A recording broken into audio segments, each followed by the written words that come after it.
Nous avons démarré avec un numérique dans la communication. Nous en sommes aujourd'hui sur les horizons infinis de l'intelligence artificielle. Nora Benabiles a préparé cette table ronde avec plusieurs invités, précisément pour répondre à cette question, sur base des pas matures qui sont actuellement entrepris. Peut-on déjà prévoir demain? Nora. Merci beaucoup je vous en prie. pour cette introduction. Alors je ne sais pas si mon micro marche. Oui, c'est bon. Donc j'ai grand plaisir à vous présenter cette table ronde ainsi que les invités de cette table ronde. Oui, donc autour de... On a énormément de données aujourd'hui qui sont disponibles. Les modèles ont fait des progrès. On travaille en mathématiques. On a un écosystème extrêmement dynamique au niveau régional, au niveau national, au niveau européen. Alors, on est passé de la dimension in vivo, en préclinique, en clinique, à l'in vitro, avec les cellules, les boîtes de pétri. Et aujourd'hui, on va parler beaucoup de in silico. Donc, qu'est-ce qu'on peut faire avec nos ordinateurs, avec ces données, avec ces modèles, pour répondre à nos besoins sociétaux? Comment peut-on mieux prédire les réponses au traitement? Comment peut-on établir des modèles diagnostiques, pronostiques, de dépistage? Et donc aujourd'hui, avec des écosystèmes académiques, le monde de la recherche fondamentale, appliquée, le monde de l'industrie, avec les petites sociétés que nous pouvons essaimer aussi, les sociétés de moyenne taille, et puis les grands groupes, comment peut-on ensemble répondre à ces besoins, à ces défis sociétaux, à ces challenges technologiques. Donc aujourd'hui, avec moi, pour répondre un petit peu à ces questions et ce qu'on peut faire demain, qui est quand même une grande question, on va déjà travailler de façon assez modeste. On va essayer de paver ce chemin avec quelques exemples d'histoires réussies, de modèles qui sont utilisés aujourd'hui dans l'industrie pharmaceutique pour répondre justement à ces défis sociétaux. Donc avec moi aujourd'hui, j'ai d'abord, alors je vais vous présenter dans le sens de la table ronde de ma droite à ma gauche, si vous le permettez. Donc Anka Pétré, qui est cofondatrice de 23 Consulting, qui explore et qui décrypte aujourd'hui les données et les dernières tendances numériques en santé. Et on aura un exemple qui sera le dernier exemple de la table ronde sur la présentation, de voir comment on peut aller du soin à la prévention en utilisant justement ces informations, ces données et ces modèles numériques. Ensuite, j'ai le plaisir d'accueillir Philippe Bonnard, qui est directeur médical oncologie Janssen France et qui va nous présenter aussi avec François-Henri Boissel, PDG de Nova Discovery, qui est en ligne, que nous voyons sur l'écran, une présentation à deux mains, qui va d'ailleurs être à deux mains, pas demain, mais demain, donc à quatre mains, pardon, sur justement un exemple de l'utilisation de ces modèles in silico sur des développements. Et pour finir, j'ai le plaisir de présenter Élise Bordet, chez Sanofi, donc, qui est responsable des données de vie réelle et de leur analyse, et Nicolas Pécuchet, qui est chez Dassault Systèmes Medical Oncologist et Genomic Research Manager, et qui feront aussi tous les deux une présentation pour nous donner quelques exemples très concrets autour de l'utilisation du in silico dans des phases de développement clinique. Donc pour commencer cette table ronde, je vais demander à Philippe et François-Henri de nous présenter quelques planches et d'articuler en fait ces présentations sur ce et demain et cette préparation de et demain. Et peut-être à la fin de votre présentation, si vous pouvez nous donner un ou deux messages qu'on pourra tous reprendre en se disant « Ah, voilà, ça c'est quelque chose que je peux garder » et puis on gardera quelques questions pour la fin. Philippe, merci beaucoup. Alors, je n'ai pas la prétention de vous expliquer ce que sont les essais in silico. Mon compère François-Henri qui vous le fera. Je vais m'attacher à vous expliquer pourquoi on a trouvé astucieux et légitime de se pencher sur cette question. Vous avez en ce moment des endroits dans le monde où des autorisations de mise sur le marché sont données grâce à des données de résultats de phase 2. Donc des patients ont accès à des médicaments pendant que d'autres attendent. Il y a des exemples aux États-Unis où les patients peuvent être traités par un médicament et en France, que ce soit bien ou pas bien, ce n'est pas l'enjeu de la discussion, les patients attendent. Ils attendent les résultats d'une phase 3. En oncologie, puisqu'on va beaucoup parler d'oncologie aujourd'hui, comme vous le savez avec les thérapies ciblées, les phases 3, c'est long parce qu'on s'attache à traiter les patients qui ont le besoin médical le plus important. Donc en échec de 1, 2, voire 3 lignes de traitement. Les thérapies sont ciblées, donc toutes les tumeurs ne sont pas porteurs de la mutation qui est étudiée par la molécule. Donc ça prend du temps de faire une phase 3 et pendant ce temps-là, les patients n'ont pas accès. Donc on s'est dit comment est-ce qu'on peut accélérer l'arrivée de ces nouveaux médicaments, comment on peut, parce que le sujet il est finalement là, les patients attendent des résultats pour avoir accès au traitement qui pourrait leur procurer une amélioration de la survie. Et on s'est dit, accélérer la réalisation d'une phase 3 c'est compliqué. En revanche, il y a peut-être quelque chose à travailler sur donner plus de valeur à des essais de phase 1 et de phase 2. Et je vais passer la parole à François-Henri Boissel qui va vous expliquer comment les essais in silico peuvent contribuer, c'est un défi scientifique, peuvent contribuer à modéliser ce que pourrait donner une phase 3 et ajouter de la valeur aux essais de phase 1 et de phase 2.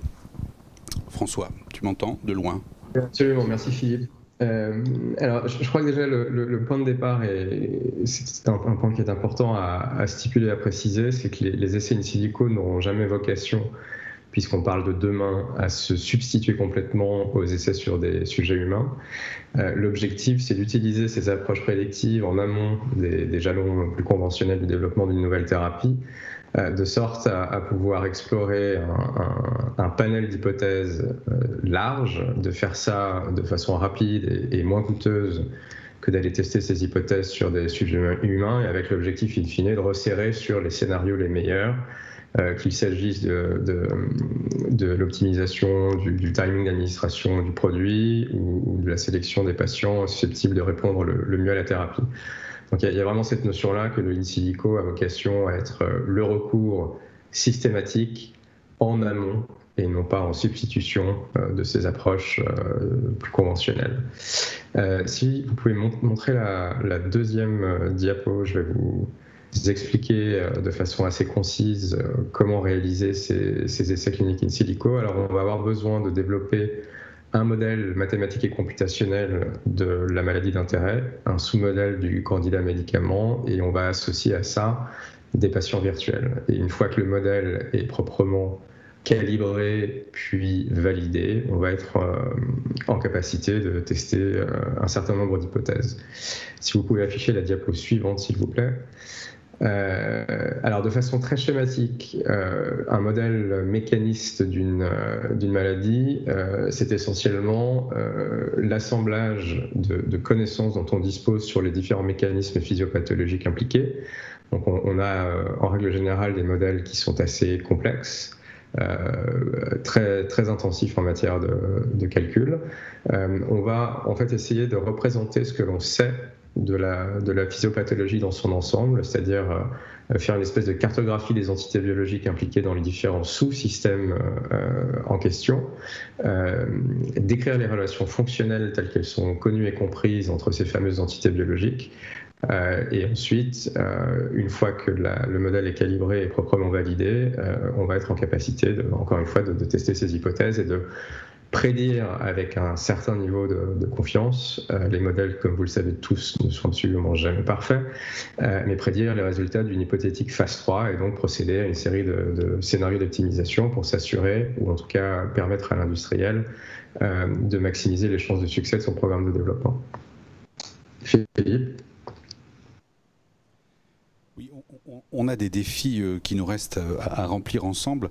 Le premier, il est bien sûr scientifique. Il est d'arriver à construire, et ça c'est l'équipe de Nova Discovery qui le fait, un modèle qui soit compatible ou reconnu par les experts, par les autorités, par les associations de patients presque, comme fiable et comme le reflet de ce qui se passe dans la vraie vie. Alors bien sûr, comme l'a dit François-Henri, on ne prétend pas prédire exactement ce qui va se passer pour chaque patient. En revanche, on peut isoler des patients un peu plus fragiles, des patients chez qui ça va un peu mieux marcher, des patients chez qui ça va un peu moins bien marcher.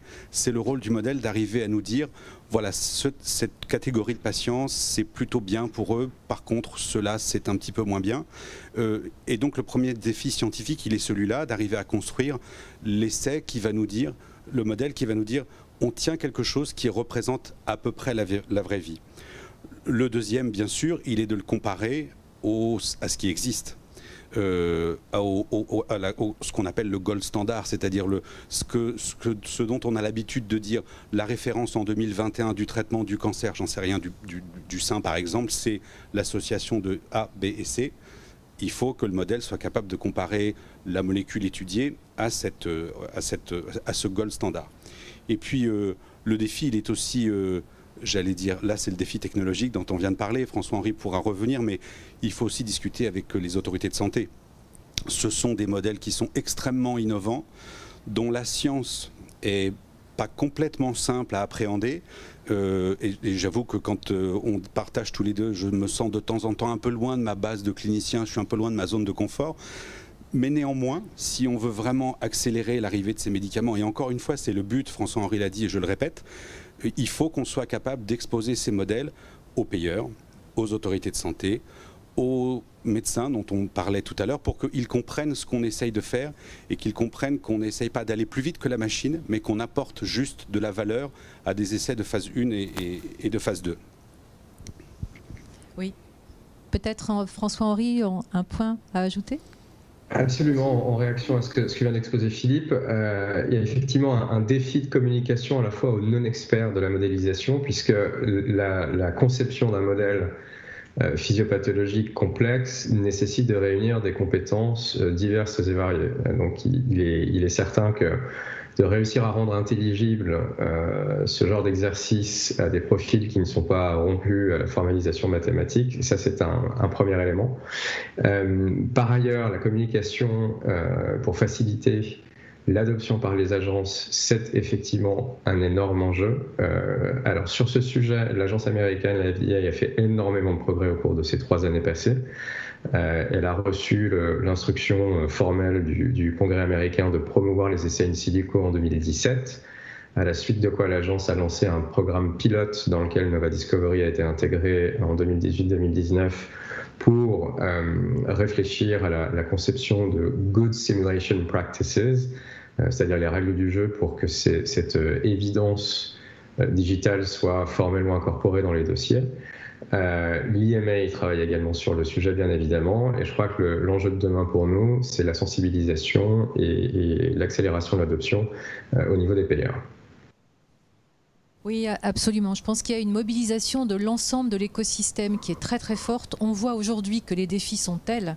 Ce ne sont pas seulement des défis technologiques, ils sont là bien sûr, défis scientifiques absolument, défis aussi sociétaux, des défis d'éducation, de formation, de confiance. On en reviendra après avec la dernière présentation d'Anka. On est en train de transformer complètement la chaîne de valeur, les usages, et on va avoir à la fois du bottom-up et du top-down avec des usages qui vont impliquer des nouvelles technologies. En fait, on va aussi pousser par l'usage le besoin de nouvelles technologies, de nouvelles solutions, et aussi de nouvelles solutions qui vont arriver, qui vont pouvoir être appropriées par des professionnels de santé pour permettre d'aller plus vite aussi sur les marchés et pour un bénéfice plus évident pour l'ensemble de la communauté. Je pense que c'est vraiment important. Et c'est vrai qu'aujourd'hui, on a une convergence avec le monde réglementaire, avec les agences aussi. Ça peut être le Laboratoire national de métrologie et d'essai aussi, qui travaille sur ces sujets. La Haute Autorité de Santé, on l'a cité tout à l'heure aussi. On va avoir les industriels, les académiques. Et donc, c'est un monde très large aujourd'hui qui va devoir se pencher ensemble, et ça, c'est important, pour essayer de vaincre ces défis. Et l'Europe et la France ont une place très importante à jouer, avec, en particulier en favorisant par des écosystèmes innovants le transfert pour aller plus vite sur les marchés. Alors peut-être, je voudrais maintenant présenter Élise et Nicolas sur la présentation suivante. Vous allez aussi nous donner un autre exemple autour de ces sujets du numérique et de la recherche in silico, justement, dans le développement de médicaments et dans l'accélération du développement du médicament. Oui, Nora, merci beaucoup. Je commence, Nicolas. Donc, je suis ravie de représenter Sanofi aujourd'hui et de vous présenter avec Nicolas Pécuchet nos réflexions autour des approches de recherche et développement basées sur la donnée, ainsi que le patient synthétique et les approches de jumeaux numériques. On vous a préparé quelques slides pour illustrer notre point de vue. Donc, comme ça a été présenté, lorsque les industries de santé cherchent à découvrir et à développer de nouveaux médicaments, elles vont suivre un processus qui est préétabli. C'est ce qu'on vous a représenté ici. Il est préétabli et rigoureux et il vise à fournir l'ensemble des informations nécessaires, que ce soit d'efficacité ou de sécurité. Et en fait, le développement clinique, par exemple, est divisé sous forme de phases, c'est ce qui a été mentionné précédemment, et chaque phase va amener son lot d'informations. Et pourquoi on se met à parler de recherche et développement basé sur la donnée? C'est parce qu'aujourd'hui, et ça a bien été présenté ce matin tout au long des présentations, on a une source d'information à laquelle on n'avait pas accès avant. Ce sont toutes ces bases de données de santé qu'on peut réanalyser. Il y a deux choses, il y a deux blocs. Il y a les bases de données qui sont disponibles et accessibles avec les nouvelles technologies, mais il y a aussi nos capacités d'analyse, donc toutes les nouvelles approches statistiques, et c'est ce que Nicolas va vous présenter notamment, toutes les nouvelles approches d'intelligence artificielle. En couplant ces deux blocs, on va être capable d'amener des nouvelles informations et donc d'avoir une prise de décision tout au long de ce processus qui est beaucoup plus informée. Ce qui est intéressant avec la donnée, c'est qu'elle est préexistante. Donc elle peut être analysée le plus tôt possible, et je pense que ça a bien été présenté dans la présentation précédente. Elle peut être analysée le plus rapidement possible dans le développement, et donc après prendre des prises de décision qui sont les plus intéressantes. Et là, on va vous présenter un premier exemple avec Nicolas, qui se focalise sur les phases plutôt tardives, donc la phase 3. Donc vous savez que la phase 3, c'est la phase où vraiment, c'est nos phases pivots, c'est là où on va montrer l'efficacité de notre traitement. Et on le compare, donc soit au gold standard ou standard of care, c'est les traitements qui sont déjà sur le marché, et aussi avec un bras placebo. Tout le monde connaît la notion de bras placebo. Et quels sont les défis qui existent et où on voudrait que la donnée nous aide à résoudre ces défis? On va prendre des exemples de maladies un peu pour parler de ces défis. Si on prend l'exemple des maladies rares ou à faible prévalence, ça peut être très compliqué de mettre en place un essai clinique où on va réussir à avoir assez de patients pour arriver à la puissance statistique nécessaire pour tirer de bonnes conclusions. Si on prend par exemple les maladies neurodégénératives, là c'est un autre problème.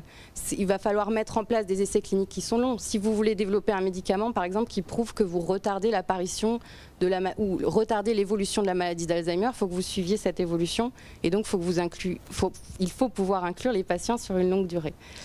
Et donc là c'est plutôt une notion de suivi. Et en fait, l'ensemble de ces défis et l'ensemble de ces problématiques de mise en place d'essais cliniques, elles soulèvent aussi des questions éthiques par rapport au bras contrôle, par rapport à ces patients qui ne reçoivent pas le traitement pendant l'essai clinique. Et c'est sur ce sujet-là qu'on a travaillé ensemble avec Dassault Systèmes. Et la réflexion est la suivante. C'est se dire, est-ce que si dans le passé, des patients ont déjà été inclus dans ce bras placebo, et qu'ils sont statistiquement comparables avec les patients que l'on va mettre dans notre essai clinique, est-ce qu'on ne peut pas réutiliser ces données au lieu de réinclure des patients dans notre essai clinique sous forme de placebo? Donc c'est vraiment une notion de diminuer la perte de chance pour ces patients-là, et c'est vraiment une recherche d'optimisation des données qui ont déjà été produites. Ça sous-entend trois choses. Ça sous-entend que les critères d'inclusion-exclusion de vos patients sont comparables statistiquement avec les patients de l'essai clinique. Donc ça sous-entend autre chose, c'est qu'il vous faut beaucoup de données, parce que si vous voulez avoir une chance de pouvoir comparer vos patients, il faut que vous ayez beaucoup de données sur les patients. Et le troisième point, c'est une qualité de données exceptionnelle. Et donc du coup, c'est sur ce sujet-là qu'on s'est retrouvé avec Dassault Systèmes et qu'on a commencé à travailler avec Dassault Systèmes et Medidata. Je laisse la parole à Nicolas. Merci Elise. Donc en fait, j'ai plus de grand chose à dire vu que tu as très bien expliqué, donc je pense que le concept est très bien partagé déjà.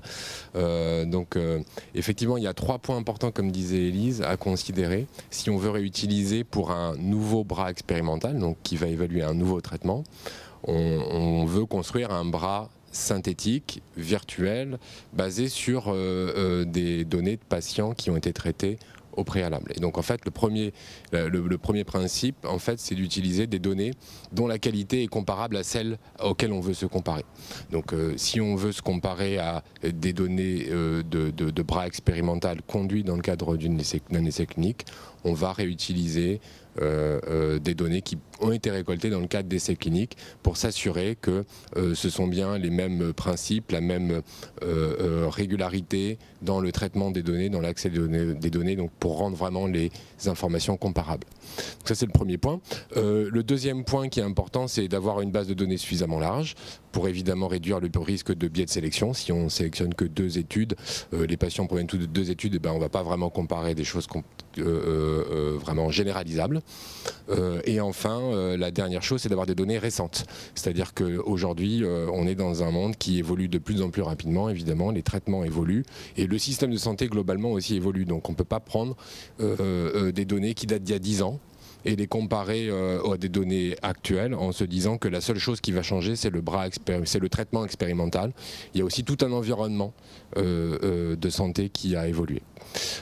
Donc ça, c'est les 3 grands, on va dire, principes qui encadrent notre démarche.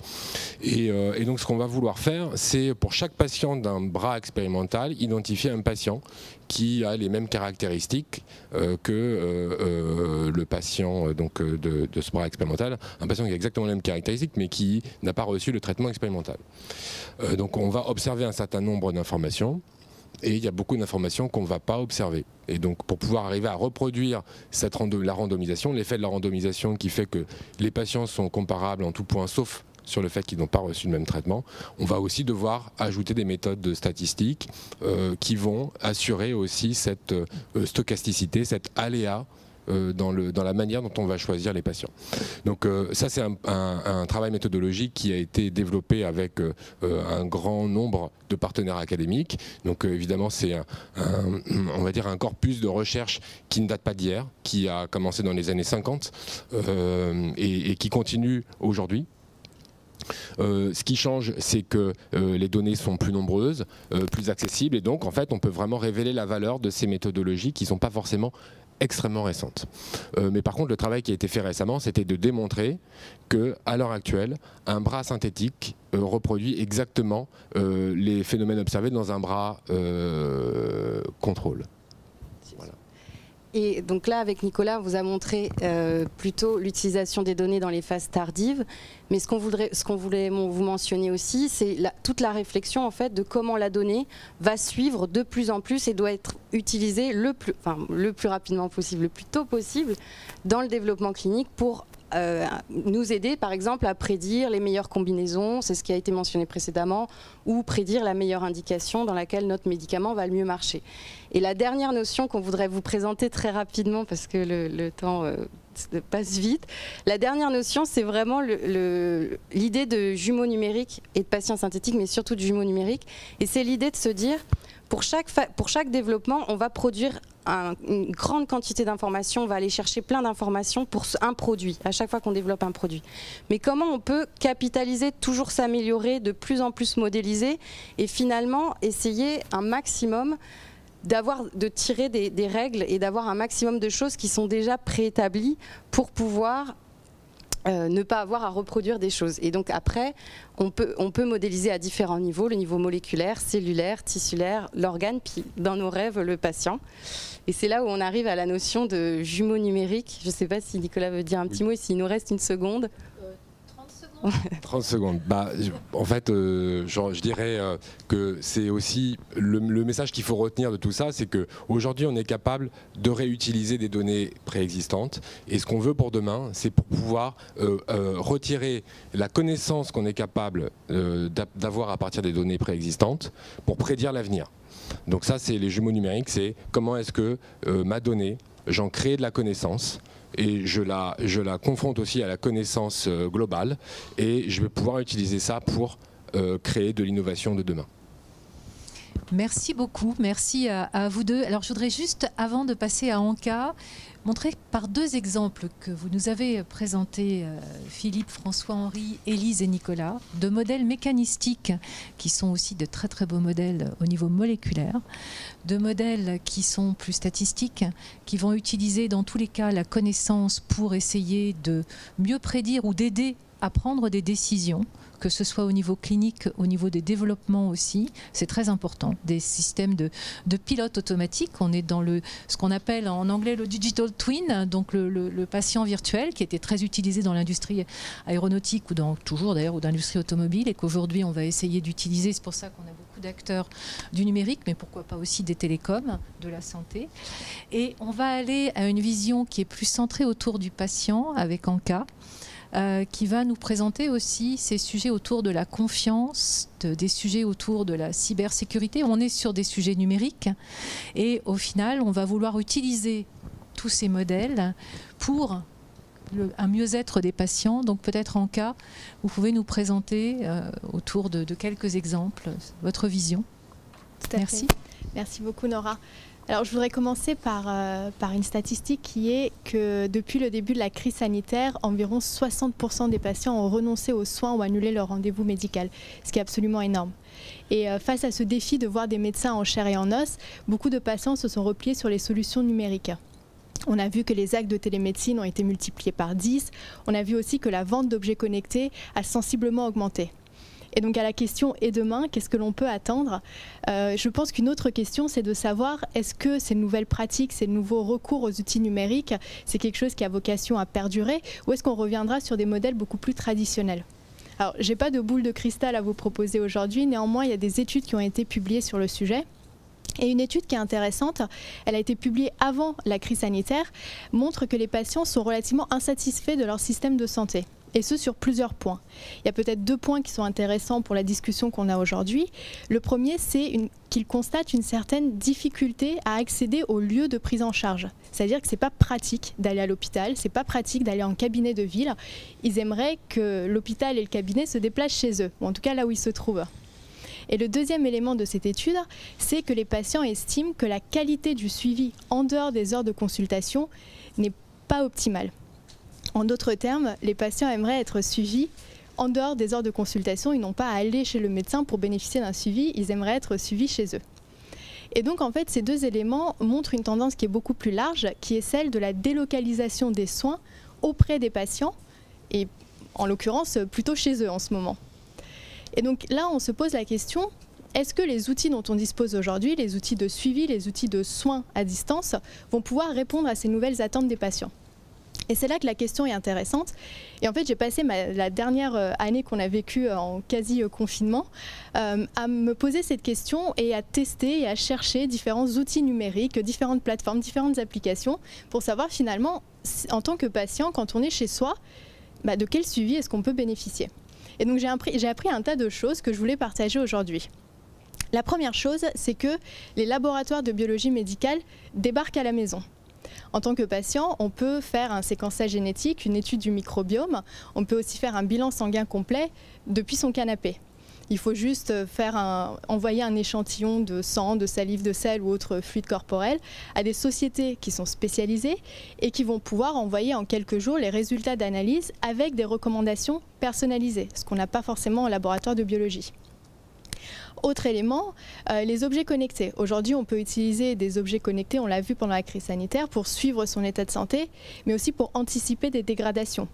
L'exemple typique qui a fait un boom pendant la pandémie, c'est les oxymètres de pouls et les thermomètres connectés. Tout le monde en a acheté sur Amazon ou sur autre plateforme pour mesurer sa saturation en oxygène. Mais je pense aussi, par exemple, autour de mon poignet, j'ai un outil qui permet de faire des électrocardiogrammes. Et bientôt, Samsung annonce qu'ils vont également avoir des lecteurs de glycémie dans leur montre connectée qui va pouvoir lire la glycémie au travers de la peau sans devoir se piquer. Ça aussi, c'est extraordinaire. Et puis bien sûr, il y a toute la panoplie d'applications, d'assistants virtuels, d'objets connectés et autres chatbots que je ne mentionne même pas. Mais c'est vrai que quand on a une application qui permet de faire la télésurveillance du diabète ou du cancer et qu'en même temps on a aussi une tablette avec une thérapie digitale, on se dit qu'on a quand même une équipe médicale dans son salon. Et ça, c'est plutôt formidable. Alors, blague à part, c'est vrai qu'aujourd'hui, grâce à tous ces outils, on a quand même l'impression en tant que patient que finalement, on a une équipe médicale qui est prête à agir si jamais ça ne va pas et que même nous, on ne s'en rend pas compte parce que finalement, notre application va alerter le médecin et on va avoir un suivi permanent. Donc en fait, on a une certaine tranquillité d'esprit avec ces outils connectés. Et donc là encore, se pose la question, et demain, qu'est-ce qu'on va faire pour revenir au titre de cette table ronde ? Alors demain, des choses absolument fascinantes.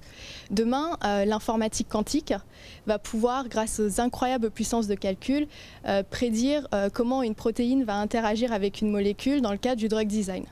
Demain, on l'a vu dans les études cliniques, on aura presque plus de patients, on aura des essais in silico, on aura des bras synthétiques, on aura des jumeaux numériques. Demain également, on va avoir des patients qui ne vont plus devoir se déplacer pour recevoir des soins, mais des soins qui vont venir aux patients. Et ce qui est important de comprendre aussi, c'est que les attentes des patients vis-à-vis de ces soins évoluent. Ils veulent une meilleure expérience utilisateur, comme on a dans les applications numériques, on aimerait avoir la même en santé. Ils veulent aussi des thérapies qui soient personnalisées, et ils veulent aussi un respect de leur vie privée, et ça c'est important. Et demain aussi, on pourra peut-être se dire qu'avoir à traiter une maladie, c'est presque un échec. Parce que finalement, on aura suffisamment de données et suffisamment d'éléments pour pouvoir prédire ces maladies et ne plus avoir à les traiter. Aujourd'hui, vous le savez peut-être, mais Elon Musk développe une puce qui s'appelle Neuralink, qui a pour vocation à être implantée dans le cerveau pour détecter tout signe précoce de neurodégénérescence. C'est absolument formidable. Et donc le monde de demain, on voit que c'est un monde où on allie l'humain, la science et la technologie. Et c'est absolument formidable, mais ça fait aussi un petit peu peur. Parce que là, quand j'explique ces choses-là, je vois des gros yeux en me disant on va mettre une puce dans le cerveau, c'est pas vraiment mon délire. Donc c'est vrai que ça fait un petit peu peur. Et quand on réfléchit à ce qui fait peur aux patients, il y a des études qui le montrent. Ce qui inquiète les patients vis-à-vis du numérique, c'est avant tout la protection de leur vie privée. Et ça peut paraître fou de se dire que parmi toutes ces innovations et toutes ces technologies un peu folles, ce qui les préoccupe, c'est la vie privée. Mais en fait, c'est ça. C'est la protection de leurs données personnelles.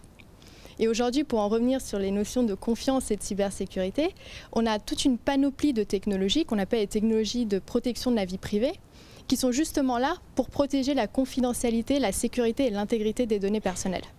Et il y en a une en particulier dont j'aimerais vous parler, mais avant de vous la dire, j'aimerais revenir un petit peu sur son histoire parce qu'elle est assez intéressante.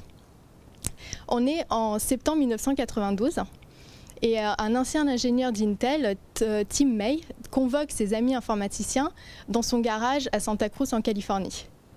Ils sont là pour parler d'une innovation technologique qui est absolument phénoménale, c'est Internet.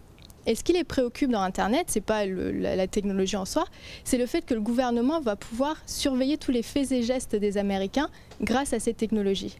Et on voit qu'aujourd'hui, 30 ans plus tard, on se pose les mêmes questions. Et donc ce groupe d'informaticiens est à l'origine d'une technologie qui est là pour protéger la vie privée, c'est la blockchain.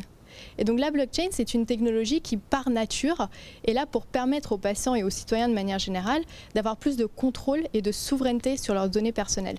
Donc c'est une technologie qui va pouvoir répondre à ce problème de se dire on a une boîte noire, on fournit nos données personnelles, en échange on a un produit et un service, mais on ne sait pas ce qui se passe dans cette boîte noire. Et donc pour conclure, avec 3 messages principaux, comme vous l'avez demandé Nora, le monde de demain, je pense que le monde de demain, c'est un monde où on aura un accès aux soins qui est beaucoup plus fluide, qui est respectueux de la vie privée des patients. Et c'est peut-être aussi un monde où la définition du patient va évoluer, parce que ce ne sera plus forcément quelqu'un de malade, ce sera tout simplement quelqu'un qui veut optimiser son état de santé quel qu'il soit. Merci. Merci beaucoup Anka. Merci, c'était très clair. Donc, on est donc aujourd'hui sur un modèle où on parlait de patients, d'aide au développement de nouvelles molécules, de candidats médicaments, à l'utilisation de modèles qui vont permettre aussi d'être utilisés par, non pas des patients, mais toute personne tout au long de sa vie, avant de devenir un patient, un petit peu comme en médecine chinoise, où on estime qu'on n'aura pas à soigner les gens si on prévient en fait le développement d'une pathologie. Et donc je voudrais revenir vers chacun d'entre vous pour vous poser la question. Alors Philippe, ensuite François-Henri, ensuite Élise, ensuite Nicolas et Anka pour conclure. Finalement, c'est une question un peu difficile que je vais vous poser, mais je n'y résiste pas. En fait, dans 10 ou 20 ans, quelle serait votre vision aujourd'hui de la santé numérique ? Alors, c'est effectivement une question difficile. Je vais rebondir sur ce que vous venez de dire, Anka, et vous me direz si j'ai besoin d'une puce dans le cerveau ou si c'est déjà trop tard, et me servir de mon passé de clinicien. Je pense que des essais in silico ne seront pas possibles pour toutes les molécules, évidemment. Je pense que dans tout ce qu'on vient de dire sur les patients digitaux, sur les twins digitaux, on a une responsabilité immense qui est celle de dire on met à vos dispositions des médicaments, on développe des médicaments, on le fait vite et on peut sauter quelques étapes. En revanche, notre responsabilité, elle est essentielle dans le fait qu'une fois que ces médicaments sont arrivés, il faut qu'on vérifie après dans la vraie vie, dans le real world, dans la phase 4 dont vous avez parlé et sur lequel finalement, quand le médicament arrive, on dit ok, phase 3, c'est bon, on a l'autorisation de mise sur le marché et on passe à autre chose. Mais je pense qu'en termes de responsabilité sociétale, s'assurer que ce qu'on a prédit, promis, vendu, soit le reflet de ce que les patients attendent, avec toute la sécurité digitale indispensable. Mais je pense que c'est notre responsabilité que toutes ces technologies-là, elles soient toujours mises au service du patient, évidemment, et qu'elles soient conformes aux attentes de ce qu'on avait prévu. Merci beaucoup Philippe. François-Henri? Alors, une extension de ce que Philippe vient de répondre, le recours systématique au in silico, bien entendu, pour optimiser le développement de nouvelles thérapies,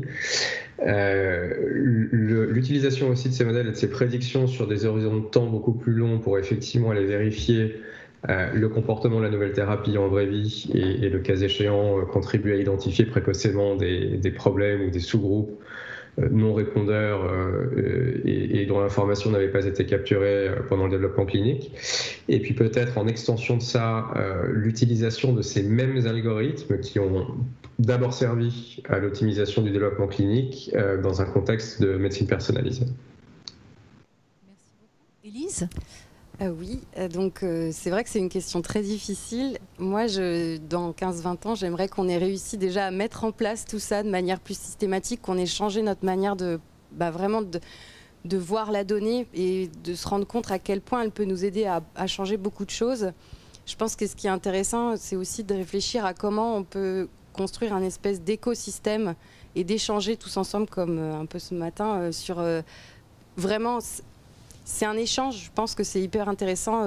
Nous, on a eu beaucoup de plaisir à vous préparer la présentation parce que c'est des expertises différentes, mais qui amènent à une solution. Ça nécessite de pouvoir tous communiquer les uns avec les autres et de prendre un peu de recul sur notre expertise, sinon on n'y arrive pas. Mais je pense que c'est ça. Moi, j'aimerais qu'on ait réussi à débloquer la valeur de la donnée et qu'on ait réussi à changer notre manière de prendre les décisions. On croise les doigts. Merci Élise. Nicolas? Et donc moi, pour conclure, je dirais que notre ambition, notre souhait pour la santé de demain, c'est que on puisse apprendre de chaque patient, que toute la nation soit en fait des cohortes, des études observationnelles ou interventionnelles, et que grâce aux jumeaux numériques, c'est ça qui va permettre d'augmenter notre connaissance à chaque fois et que chaque nouveau patient puisse contribuer à la connaissance collective et globale. Merci beaucoup. Et en cas, pour conclure, hein, en parlant de la dimension aussi de l'éducation, hein, de la formation aussi. Oui, absolument. C'est absolument fondamental.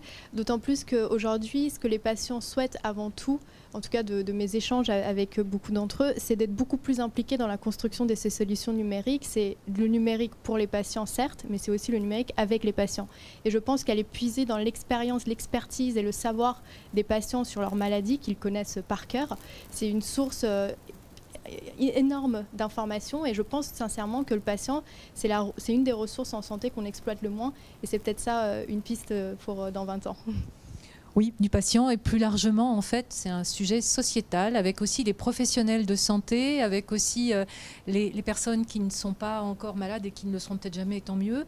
Et en fait, le régulateur et aussi avec les payeurs. Et c'est un écosystème avec les scientifiques aussi, les médecins. Donc en fait, un écosystème très large qui va du monde académique au monde réglementaire, au monde industriel. Et c'est ensemble qu'on peut construire, j'y crois vraiment, des solutions. Et donc je vais rendre la parole à Monsieur Wathelet pour conclure sur cette table ronde. Merci à tous.